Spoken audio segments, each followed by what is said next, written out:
United boys welcome back to the channel. दोस्तों, Victor Osimhen United आ सकता है। धमाकेदार न्यूज आ रही है। यूनाइटेड के ऑफिशियल्स ऑलरेडी हैं नेपल्स में, नेपोली के साथ डील करने की कोशिश कर रहे हैं। रास्मस होयलैंड के साथ स्वैप डील हो सकती है, बात करेंगे उसके बारे में। साथ ही साथ बेंजामिन सेस्को जा सकता है Arsenal.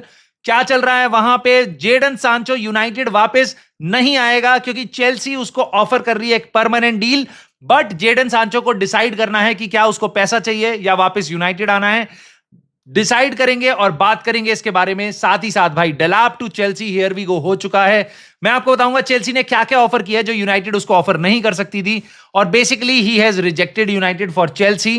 Will talk about it. Bruno Fernandes की डील अभी भी डेड नहीं हुई है। सऊदी के साथ लेटेस्ट कोई डेवलपमेंट्स हुई है पिछले 24 घंटे के अंदर, बहुत इंटरेस्टिंग है, ध्यान से सुनना। और रैशफोर्ड मुझे क्यों लग रहा है बार्सिलोना के साथ उसके चांसेस बढ़ रहे हैं, उसके बारे में बात करेंगे। सो काफी कुछ होगा इस वीडियो में बात करने के लिए। आई am pretty sure United fan हो आप तो काफी इंटरेस्टिंग ट्रांसफर मार्केट में आप घुस रहे हो। सारी चीजें हम कवर करेंगे इसमें। बहुत इंटरेस्टिंग कम्युनिटी है, बहुत अच्छे ओपिनियंस आते हैं भाइयों के। सो अगर आपने अभी तक सब्सक्राइब नहीं किया बट आप डेली वीडियोस देखते हो, डेली न्यूज के साथ अपडेट रखना चाहते हो, तो कर लो सब्सक्राइब, वीडियो को लाइक कर लो। और अगर नोटिफिकेशन बेल दबाने में पैसे नहीं लग रहे तो वो भी दबा देना ताकि कोई अपडेट्स मिस ना हो। दोस्तों, बहुत कुछ चल रहा है आज की डेट में और मैं बता नहीं सकता कितनी चीजें हैं और कितने ओपिनियंस हैं यहां पे शेयर करने वाले। सबसे पहले मैं पिक करता हूं यहां पे सबसे बड़ी चीज जो हमारा सीजन बेसिकली डिफाइन कर सकती है, विक्टर ओसिमेन। मतलब किसको यहां पे एतराज है हम विक्टर ओसिमेन को साइन करें? आई डोंट केयर उसकी सैलरी 2 लाख हो या 4 लाख हो, आई don't care. I need goals, I need goals. मैं यहां सीपीए करके और सीए करके नहीं बैठा यूनाइटेड का फैन बनने। अगर मेरे को प्रॉफिटेबिलिटी चाहिए होती तो मैं वापस, जैसे पहले बोल चुका हूं, रिलायंस का फैन होता ना मैं, या आई डोंट नो अडानी का फैन होता ना मैं किसी गूगल का फैन होता ना। प्रॉफिट बना रहे हैं, नहीं, मैं मैनचेस्टर यूनाइटेड का फैन हूं because I want my team to score goals. Victor Osimhen is a striker जो अवेलेबल है। यस, उसके तरफ सऊदी की तरफ से उसमें बहुत इंटरेस्ट है और मुझे ऐसा लगता है United should go for it. और एक्चुअल में ये रिपोर्ट्स आ रही हैं, these are very concrete reports, क्योंकि काफी जगह से आ रही हैं कि यूनाइटेड के जो बेसिकली डायरेक्टर ऑफ नेगोशिएशन या जो भी हेड ऑफ नेगोशिएशन जो भी है बंदा, मैट हारग्रीव्स, वो है नेपोली के साथ ऑलरेडी कॉन्वर्सेशन में है और अब यहां से रूमर स्टार्ट हो चुके हैं। वी डोंट नो ये किस लिए है। इज इट बिकॉज कि यूनाइटेड विक्टर ओसिमेन को साइन करना चाहती है और नेपोली के साथ नेगोशिएट कर रही है? That's interesting. Is it because United और हम रास्मस होयलैंड को बेचना चाह रहे हैं क्योंकि नेपोली का इंटरेस्ट रास्मस होयलैंड में है? इज इट बिकॉज कि हम गर्नाचो को बेचना चाह रहे हैं और गर्नाचो में इंटरेस्ट है नेपोली का? So there is so much that can happen here. I think अगर हम स्ट्राइकर बेच रहे हैं तो Rasmus Hojlund, I am pretty sure हम ओसिमेन जैसा स्ट्राइकर जरूर लाने की कोशिश करेंगे। और एक स्वैप डील यहां पे बिल्कुल सेंस करती है। जिन लोगों को ऐसा लगता है गर्नाचो के साथ ओसिमेन की स्वैप डील हो सकती है, प्लीज मेरी पुरानी वीडियोस देख लो। प्योर प्रॉफिट का प्लेयर है जिसमें हमने कुछ इन्वेस्ट नहीं किया, ये डील कभी नहीं हो सकती। तो कहीं कोई भी आपको ऐसा बोल रहा है गर्नाचो और ओसिमेन की swap deal, it is not possible financially, so forget about it. Now जो स्ट्रॉन्ग रूमर्स हैं वो इसके हैं कि 34-33 मिलियन पाउंड के आसपास यूनाइटेड कैश देगी। आई डोंट नो कितने सालों में, 2 साल 3 साल, I don't care, but Rasmus Hojlund जाएगा नेपोली में और विक्टर ओसिमेन आएगा यूनाइटेड में। नाउ सबसे बड़ा क्वेश्चन जो यहां पे है वो ये है, देखो नेपोली उसको बेचना चाह रही है, उनको बहुत ज्यादा, उनको 100 मिलियन नहीं चाहिए जो उनको 2 साल पहले चाहिए थे, उनको 60-70 मिलियन के आसपास की डिमांड होगी उनकी। ओसिमेन को वो बेचना चाह रहे हैं, तो dealing with Napoli isn't the biggest issue here. Dealing with Victor Osimhen is, क्योंकि विक्टर ओसिमेन को हम क्या ऑफर कर रहे हैं? बस ईपीएल के मैचेस, मतलब भाई आराम से रेस्ट कर, इंप्रूव कर और बस अपना ईपीएल में खेलने का तेरे को मौका मिलेगा।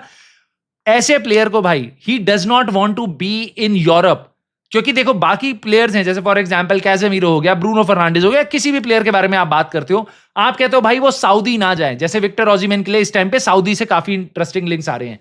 बाकी प्लेयर सऊदी इसलिए नहीं जाते क्योंकि उनको इंटरनेशनल टीम से निकाल दिया जाएगा, क्योंकि आप बहुत कंपेटिटिव लीग में नहीं खेल रहे हो।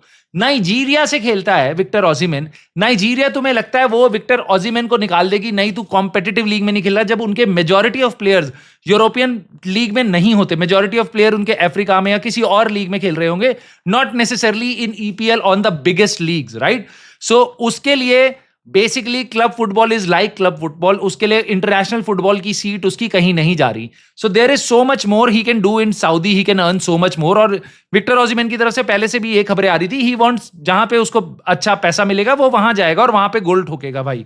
सिंपल सी बात है. But United could B offering him good money. और ऑफ कोर्स यूनाइटेड का ब्रांड भी एक चीज है जो उसको एंटाइज कर सकता है. ऑफ कोर्स आज की डेट में उतना ज्यादा नहीं है, बट स्टिल उसकी तरफ से बाकी ईपीएल की टीम्स उसको नहीं देख रही हैं. सो यहां पे मुझे जरूर लगता है कि नेपोली के साथ डील करना बहुत बड़ा इशू नहीं हो सकता. विक्टर ओसिमन के साथ जरूर हो सकता है. Let me know your thoughts. आपको क्या लगता है, क्या यूनाइटेड को, would you like to see Victor Osimhen at United? I would love to see him, specially when we are getting rejected by Liam Delap. Victor Osimhen, I would take it in a breath. Like it's getting rejected by Rakhi Sawant, and then you get a chance to date, I don't know, Aishwarya Rai or whosoever you fancy, right? Now, दोस्तों एक चीज और, डेलाप United नहीं आ रहा, डेलाप Chelsea जा रहा है, आपको पता है. अब हियर वी गो आ चुका है, 30 मिलियन की डील है, 30% उसका मैनचेस्टर सिटी को जाएगा क्योंकि उनके पास सेल ऑन क्लॉज था. मैनचेस्टर सिटी की एकेडमी से गया था प्लेयर, तो 9 मिलियन उनके पास जाएंगे, 21 मिलियन इप्सविच पे. That I don't care about किसको कितना पैसा मिलता है. आई डू केयर अबाउट कि उसको डील क्या मिली है. 9 साल का कॉन्ट्रैक्ट मिला उसको, 2 लाख पाउंड पर वीक. और यहां पे मैं उन यूनाइटेड फैन से पूछना चाहता हूं जो रोते रहते हैं, भाई हम इतना पैसा क्यों दे रहे हैं, इतना पैसा क्यों दे रहे हैं. अबे सारे क्लब्स दे रहे हैं पैसा. हम पास्ट के 5 साल पहले हम रैंडमली किसी भी प्लेयर को कितना पैसा देते वो भूल जाओ. आज की डेट में हम बहुत ज्यादा पैसा नहीं दे रहे हैं, and we could be losing out on players because of that. We are only focused on United कितना पैसा दे रही है, बट आप बाकी क्लब्स को देखो, कहां से चेल्सी इतना पैसा जनरेट कर रही है. yes they have won the conference league, yes they are going into play into champions league, but हमारी जो रेवेन्यू है it is way more than Chelsea. Now I wonder Chelsea कहां से पैसा जनरेट कर रही है. आई वंडर टोएड बोयली और उसके जो भी पार्टनर्स हैं जो चेल्सी को ऊपर देखना चाहते हैं, वो कितने तरीकों से जुगाड़ कर रहे हैं पैसा क्लब में घुसाने का. एंड देन आई वंडर कि यूनाइटेड इस में क्या कर रही है. आई डोंट थिंक सो हम किसी भी तरीके से चेल्सी से कंपीट कर सकते हैं. कैंडा हमारी नाक के नीचे से वो ले गए. कैंडा यूनाइटेड आ सकता था और राइट विंग बैक उस टाइम हमारी प्रायोरिटी साइनिंग थी. कैंडा को रूबेन एमरिम बिल्कुल देख रहा था, वो ले गए. वो डेलाप हमारी प्रायोरिटी साइनिंग थी, वो ले गए वो. एंड आई थिंक कभी भी कोई बड़ा प्लेयर जिसको हम और चेल्सी कभी भी रेस में होंगे, I think Chelsea beats us every time. This is where Chelsea is, this is where United are right now. और ये देख के मेरे को तो बहुत दुख होता है भाई. और एक चीज और देख के दुख होता है कि भाई आर्सेनल और प्लेयर साइन कर रही है. भाई आर्सेनल ने अब सेस्को के साथ उसकी डील होने वाली है, बहुत क्लोज है. रूबेन एमरिम तो नहीं, आर्टेटा के बारे में मैं बात बताता हूं आपको. आर्टेटा लाइक सेस्को, और उसने पिछले समर में भी उसको साइन करने की कोशिश करती, विंटर में भी, और अब वापस उस डील को अटैक कर रही है. और Arsenal, on credit to Arsenal की मैनेजमेंट कि भाई they are backing their manager with full fledge team. They want to compete with Manchester City और लिवरपूल और चेल्सी. दे लाइक ये 4 टीमें तो भाई अलग लेवल पे गेम खेल रही हैं. एंड मैं आपको बता रहा हूं टॉप 4 और बाकी सारी टीम्स बहुत अलग लेवल पे होंगी अगले साल ईपीएल में. सो भूल जाओ, हम किसी भी तरीके से टॉप 4 में ब्रेक कर सकते हैं, पहले ही मैं आपको बता रहा हूं. But this is good to see Arsenal किस तरीके से हम कितने टाइम से उनको एक बेसिकली एक अच्छे स्ट्राइकर की जरूरत थी और वो they are going for Sesko. Now what does that tell me? Victor Gyokeres is still free. और भाई चेल्सी ने डेलाप को साइन कर लिया, लिवरपूल नहीं कर, लिवरपूल जा रही है किसी और प्लेयर के साथ, ह्यूगो एकेटिके के साथ. मैनचेस्टर सिटी को किसी को साइन नहीं करना, आर्सेनल किसी और के साथ जा रही. सो बेसिकली ग्योकेरेश कहां जाएगा? पीएसजी ने मना कर दिया कि हम उस प्लेयर को नहीं देख रहे. बार्सिलोना में ऑलरेडी लेवेंडोव्स्की है, उन पे इतना पैसा नहीं है, और रियल मैड्रिड उसको साइन नहीं करेगी. सो बेसिकली क्या विक्टर ग्योकेरेश के लिए कोई और क्लब है जिसके बारे में मेरे को नहीं पता. और United, we are looking for a striker and we have the manager, जहां पे ग्योकेरेश जिसके साथ खेला है, जिसने उसको सुपरस्टार बनाया है. नाउ यूनाइटेड उसको साइन नहीं कर सकती, जबकि कोई और क्लब नहीं है अब रेस में. और अगर कोई है तो मुझे बताओ यार, ग्योकेरेश क्या खाली रहेगा, स्पोर्टिंग में लगा रहेगा अभी भी वापस? इट्स बैफलिंग टू मी कि विक्टर ग्योकेरेश के लिए कोई नहीं जा रहा. लेट मी नो दोस्तों, यहां पे तुम्हारी क्या राय है भाई. जेडन सांचो एक ऐसी चीज है जो यूनाइटेड फैंस बिल्कुल नहीं देखना चाहते. किसी भी और प्लेयर को देख लेंगे हम, डेलाप को देख लेंगे, ग्योकेरेश और ओसिमन को तो आंखें फाड़ फाड़ के देख लेंगे, बट जेडन सांचो को बिल्कुल नहीं देखना चाहते. जेडन सांचो की तरफ से मैंने एक ट्वीट तो पढ़ा था, आई एम नॉट श्योर कितना क्रेडिबल है कितना नहीं है, कि मैं यूनाइटेड नहीं जाऊंगा वापस. अब चेल्सी के बारे में रिपोर्ट्स आ रही हैं, बेन जेकब्स ने कंफर्म किया भाई कि एक परमानेंट डील उसको दे रहे हैं, बट दे वांट हिम कि अपनी वेज जो एक्सपेक्टेशन है उसको कम कर, बेसिकली कम पैसा ले और हमसे परमानेंट कॉन्ट्रैक्ट ले ले. 25 मिलियन यूनाइटेड की तरफ वो आ सकते हैं. And it all depends on Jadon Sancho. अगर जेडन सैंचो अपनी सैलरी कम करेगा और चेल्सी के जो वेज स्ट्रक्चर है उसमें फिट होने की कोशिश करेगा तो वो चेल्सी में रह सकता है, वहां पे खेल सकता है। They have champions league, they have so many competitions, वहां पे उसको गेम टाइम मिल सकता है। अगर वो वापस आएगा तो यूनाइटेड उसको पक्का नहीं रखेगी, उसको खिलाएगी नहीं, रूबेन एमोरिम उसको टीम में नहीं रखेगा। He basically has a chance to play with Chelsea and go back into the England squad. और अगले साल वर्ल्ड कप है ना। दूसरा ऑप्शन उसके पास क्या है कि भाई तू पैसा चूज कर ले, पैसे में कॉम्प्रोमाइज मत कर, यूनाइटेड आ जा। और यूनाइटेड तेरे को कहां फेंकेगी वो तेरे को पता भी नहीं है, और तेरे लिए कोई 25 मिलियन और कोई क्लब निकाल के देगा आई डोंट नो। क्योंकि जर्मनी से कुछ क्लब्स का इंटरेस्ट है। बोरुसिया डॉर्टमंड 5 मिलियन से ऊपर किसी प्लेयर के लिए पैसे नहीं देती। मतलब मैं बस फ्रस्ट्रेशन में बोल रहा हूं क्योंकि वो पैसे निकालते ही नहीं है, that is not a fact, right.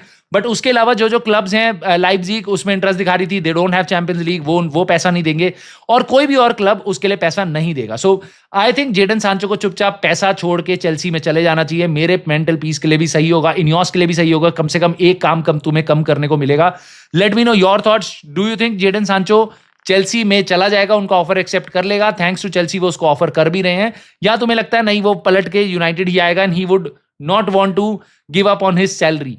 Bruno Fernandes भाई, ये एक ऐसी चीज है जो खत्म नहीं हो रही है, क्योंकि मेरे को ऐसा लगा था ये दिस डील इज डन क्योंकि यूनाइटेड उसको खिला रही है। बट पिछले कुछ घंटों में बहुत बड़ी डेवलपमेंट हुई है भाई। ब्रूनो फर्नांडिस का एजेंट में मिगेल पिंटो, वो सऊदी की अल हिलाल की टीम या बेसिकली जो सऊदी रिप्रेजेंटेटिव्स हैं उनके साथ 4 सीजन्स, कोई तो होटल में मीटिंग कर रहा था कल रात को भाई, कल रात को कुछ घंटे पहले, आप ऐसा सोच लो। एंड ये सुनने में आ रहा है कि सऊदी ऑफिशियल्स जो हैं उनको पता है कि भाई ब्रूनो फर्नांडिस ने हमारी बिड रिजेक्ट नहीं करी है। उसने हमारे पास जो ऑफर दिया, हमने उसको 200 मिलियन का 3 साल पे, वो उसने अभी तक रिजेक्ट नहीं किया और उसका एजेंट अभी भी बात कर रहा है। What does that mean? This deal is not dead. और यूनाइटेड की तरफ से खबरें आ रही हैं, of course they are not so reliable, but ये सुनने में आ रहा है कि यूनाइटेड हैव सेड कि भैया हमारे पास तो कोई बिड नहीं आई। इसका मतलब United could be waiting for a bid and then they will decide. It can all change. United का stand could all change as soon as Al Hilal आपकी एक ऑफर मार देती है, एक बिड मार देती है 100 मिलियन की, and then United officials would be thinking, and then मुझे ऐसा लगता है भाई Omar Berrada, Sir Jim Ratcliffe, they would be calling Ruben Amorim in Asia कि भाई होल्ड ऑन, तू देख ले, एक बार सोच ले, वापस सोच ले। अब ऑफिशियली बिड आ चुकी है, अभी तक तो बातें चल रही थी, हमें पता नहीं था क्या है, बट एक्चुअल में हमारे पास 100 मिलियन का चेक आ रहा है और बेसिकली 100 मिलियन की बिड आई है। We don't want to reject it. तेरे को सारे प्लेयर मिल जाएंगे जो तू चाह रहा था, क्या करना है? So this deal is not yet dead. इस चैनल पे बने रहना, हम सारी कवरेज करेंगे भाई। ब्रूनो फर्नांडिस की डील अभी भी नेक्स्ट 24-48 घंटे में काफी कुछ हो सकता है। So this is really important. और दोस्तों, रैशफोर्ड, इससे रिलेटेड एक चीज जो मेरे दिमाग में आ रही है, मैं आपको वो बताता हूं। लुइस डियाज के बारे में एक बहुत नई डेवलपमेंट हुई है। अब मैं लुइस डियाज की बात क्यों कर रहा हूं मार्कस रैशफोर्ड के साथ? उसका बैकग्राउंड यह है कि बार्सिलोना ने आंजू फाटी को निकाल दिया है, मोनाको जा रहा है। उनके स्क्वाड में स्पेस क्रिएट हो गई एक विंगर की। उनकी हिट लिस्ट में फब्रिज़ो रोमानो ने बार बार आके बताया 4 प्लेयर हैं। 2 प्लेयर कौन से हैं वो नहीं पता, बट एक है मार्कस रैशफोर्ड, एक है लुइस डियाज लिवरपूल का, और बाकी 2 और प्लेयर्स ना उनकी लिस्ट में। हांजी फ्लिक ने, डेको ने, दोनों ने बोला है कि हम बाकी और विंगर्स को भी देख रहे हैं, but we really like Marcus Rashford, we really like आपका लुइस डियाज, और हम बाकी लोगों को भी देख रहे हैं। उनके मैनेजर्स, स्पोर्टिंग डायरेक्टर जो भी है, उन्होंने सबने बोल दिया है। सो देयर इज, और मार्कस रैशफोर्ड की टीम जाके मिल के भी आई है बार्सिलोना से, कल परसों में ही उनकी बातें हुई थी। नाउ लुइस डियाज के बारे में सुनने में आ रहा है कि ये डील उनके लिए काफी महंगी हो सकती है। Now you would be wondering कि शेखर भाई, अभी तक तो आप कह रहे थे लुइस डियाज की सैलरी बहुत कम है, तो कैसे होगी? नाउ इंटरेस्टिंग चीज यहां पे ये है, लिवरपूल लुइस डियाज को एक्टिवली सेल करना नहीं चाह रही। जैसे एक्टिवली क्या होता है, जैसे यूनाइटेड सांचो को, यूनाइटेड रैशफोर्ड को, यूनाइटेड एंटनी को, यूनाइटेड बाकी और सारे प्लेयर्स को एक्टिवली सेल करना चाहती है कि भाई ले जाओ इनको यहां से। और लिवरपूल ऐसा एक्टिवली नहीं चाह रही है। लिवरपूल कह रही है अगर जिसको भी चाहिए प्लेयर 85 मिलियन यूरोज यानी 70 मिलियन पाउंड से थोड़ा बहुत ज्यादा, 70-75 मिलियन पाउंड में ये डील कर लो। यूनाइटेड 40 मिलियन पाउंड में दे रही है रैशफोर्ड को, और वहां पे रैशफोर्ड अपनी सैलरी भी कम करने को तैयार है बार्सिलोना जाने के लिए। लुइस डियाज, हालांकि उसकी सैलरी कम है, बट अपफ्रंट पेमेंट बहुत ज्यादा है। Liverpool would demand 70-75 million pound. Now इसके कारण आपको जरूर लगेगा कि भाई Barcelona would be thinking again कि भैया, और ये रूमर्स भी आ रहे हैं काफी जगह से कि बार्सिलोना को लुइस डियाज की डील बहुत महंगी लग रही है. सो दिस टेल्स मी कि मे बी अब बार्सिलोना रैशफोर्ड की सिचुएशन को अटैक करे, वो सारे अपने विंगर से मिल ले, और उसके बाद इट्स हैंजी फ्लिक्स कॉल बेसिकली कि भैया हम किस प्लेयर के साथ जाएं. इतना पैसा तो वो ऑलरेडी कमा रहे हैं भाई, एक प्लेयर तुमने साइन करना, बाकी तो तुम अकेडमी से निकाल रहे हो. रैशफोर्ड को चुपचाप साइन कर लो, 40 मिलियन देने हैं, उसको सैलरी थोड़ी बढ़ा के दे देना, थोड़ी वो कम कर लेगा. मेरी तो गुजारिश यही है भाई बार्सिलोना उनके फैन से, आस्क फॉर रैशफोर्ड, क्योंकि मेरे ख्याल से वो ऐसा हो सकता है. एक और चीज इंटरेस्टिंग है यहाँ पे भाई, लुइस डियाज के लिए अब अल नासर यानी कि सऊदी लीग से बहुत स्ट्रॉन्ग इंटरेस्ट आ रहा है, और सुनने में आ रहा है अल नासर जहां से क्रिस्टियानो रोनाल्डो खेलता है उसकी टीम को भाई अल नासर का प्रायोरिटी साइनिंग है लुइस डियाज. वो अटैक कर रहे हैं लुइस डियाज की situation and they are ready to pay 85 million euro यानी 70-75 मिलियन पाउंड्स लिवरपूल को वो देने वाले. एंड ऑफ कोर्स तुम्हारे दिमाग में ये चल रहा होगा कि भाई अगर ऐसा है तो लिवरपूल कभी भी बार्सिलोना की बिड एक्सेप्ट नहीं करेगी जिसका यूनाइटेड को फायदा होगा, रैशफोर्ड हम सेल कर पाएंगे. यस दैट इज ट्रू, और इसी रीजन के कारण, इस एक्चुअल में रीजन के बाद मैं आपको बता रहा हूं, मेरी बातों के पीछे रीजन होता है. वो रीजन ये है कि भाई रैशफोर्ड, इसलिए मैं कह रहा हूं बार्सिलोना की तरफ एक बूस्ट है और बार्सिलोना जा सकता है, मेरी उम्मीद जाग रही है इस अल नासर के इंटरेस्ट के कारण. एक और चीज है भाई, इससे मुझे डर भी लग रहा है कि भाई लिवरपूल ऑलरेडी 4 साइनिंग करने को तैयार है. वो इस महीने में, अगले एक हफ्ते के अंदर 4 प्लेयर्स रैप अप कर लेगी. Frimpong, Kerkez, Florian Wirtz 100 million euros का प्लेयर, और उसके बाद they are going for Hugo Ekitike जो 80 मिलियन यूरोस का अकेला एक और वापस स्ट्राइकर है. उसके बाद तुम दे दोगे उनको 75 मिलियन पाउंड, 85 मिलियन यूरोस दे दोगे कि भैया लुइस डियाज के लिए, जिसके लिए उन्होंने 50 मिलियन पाउंड में उसको खरीदा था, एड ऑन्स इंक्लूडेड 3 साल पहले. Now they have so much more money and they would, I don't know वो अब क्या करने वाले हैं भाई, इतना पैसे का वो क्या करेंगे लिवरपूल. आई जस्ट होप कि हमें कुछ उधारी में दे दे, कुछ भी कर ले, क्योंकि हमारे पास सर जिम रैटक्लिफ के पास, इनियोस के पास, ग्लेजर्स के पास हमारे पास पैसा तो नहीं है. आई डोंट नो यूनाइटेड क्या करेगी, कैसे करेंगे हम विक्टर ऑजिमेन की deal sign, but I am really excited. अगर जैसे ही उसका नाम लिंक हुआ है, इट्स बेसिकली कि मेरे को लगता नहीं है हम पॉसिबली ये कर सकते हैं, बट अगेन मेरे को होप है कि शायद हम कुछ करें, क्योंकि हमारे पास कुछ भी नहीं है. अगर हमने विक्टर ऑजिमेन या ग्योकेरेश को अब साइन नहीं किया, सारे स्ट्राइकर जा चुके हैं, हम किसको साइन करेंगे? जॉनथन डेविड, कोई बोलेगा जॉनथन डेविड ऑलरेडी नेपोली जा रहा है भाई, नेपोली के साथ उसकी डील होने वाली है, ऑलरेडी काफी एडवांस स्टेजेस में है. सो यूनाइटेड किसको साइन करेगी? I don't know. वुड वेगोस्ट वापस आएगा? I don't know. So I am really excited and I think United should blow their purse on Victor Osimhen या Gyökeres and they would be getting a very immense striker up front, और जो actual में हमें top 4 top 6 की तरफ push मार सकता है, जिससे हमें एक्चुअल में पैसा मिलने की शुरुआत हो. दोस्तों late me know your thoughts, और दोस्तों late me no before you go, late me no यार, मेरे को कुछ लोग यहाँ पे कमेंट करके कह रहे थे भाई यू आर वेरी नेगेटिव और तुम इनियोस के बारे में ऐसे क्यों बोल रहे हो, ये सब वो सब. मेरे को समझ नहीं आता. मतलब यूनाइटेड के सामने सारे बाकी क्लब्स एक्टिव हैं, 2-2, 3-3, 4-4 प्लेयर साइन कर चुके हैं अभी तक नेक्स्ट सीजन के लिए. यूनाइटेड अभी, हमारा सीजन ही खत्म नहीं हुआ, पोस्ट सीजन अभी हमारे मैचेस चल रहे हैं, right, friendly. Why should I not be critical about Ineos? Why should I not be? जब यूनाइटेड हारी थी यूरोपा लीग फाइनल, तो क्या आप लोग क्रिटिकल नहीं हुए थे टीम को लेके, रूबेन एमरिम की टैक्टिक्स को लेके? जब रास्मस हॉयलैंड गोल स्कोर नहीं करता, जब हमारा प्लेयर नहीं खेलता, तो भैया उसको गाली पड़ती है, उसको लिए क्रिटिकल होते हैं, गर्नाचो के लिए क्रिटिकल होते हैं, आंद्रे ओनाना के लिए क्रिटिकल होते हैं. तो भाई पहले पॉग्बा, सांचो, सबके लिए क्रिटिकल हो सकते हैं. इनियोस कौन से कोई भगवान का रूप है जिसके लिए हम क्रिटिकल नहीं हो सकते? जब वो कूद के आए हैं, 1.5 साल पहले आ चुके हैं, 1.5 साल हो गया उन बिलियनियर्स को. We are not talking about any poor chap कि भाई नया नया नौकरी में आए. 1.5 साल हो गया है बिलियनियर्स को विद हु केम विद कि भैया हम सब कुछ चेंज कर देंगे, सारा बदलाव कर देंगे, यूनाइटेड को ऊपर लेके जाएंगे. उनके सामने हमारी ये हालत है, तो why I should not B critical? और जब मेरे सामने मेरे क्लब की एक कोलैप्स चल रहा है, और मैं अब नहीं बोलूंगा, कब बोलूंगा? जब रेलीगेट हो जाएंगे तब बोलूंगा, तब अपना रिएक्शन दूंगा. मुझे समझ नहीं आता. डू यू थिंक कि मैं एक्चुअल में मेरे I should not be criticising Ineos, I should not be criticising Manchester United? जिस तरीके से हम इस इतने घटिया सीजन के बाद इतनी घटिया तरीके से हम ट्रांसफर विंडो को ट्रैक कर रहे हैं, हमारे टारगेट्स हमें छोड़ छोड़ के जा रहे हैं, एम्बू जा रहा है Newcastle. So let me know your thoughts. I want to know. Like कर देना भाई स्ट्रीम को, और सब्सक्राइब कर देना चैनल को, और अपने कमेंट जरूर बताना, क्योंकि मैं उनको पढ़ना चाहूंगा. और I will see you soon in the very next video.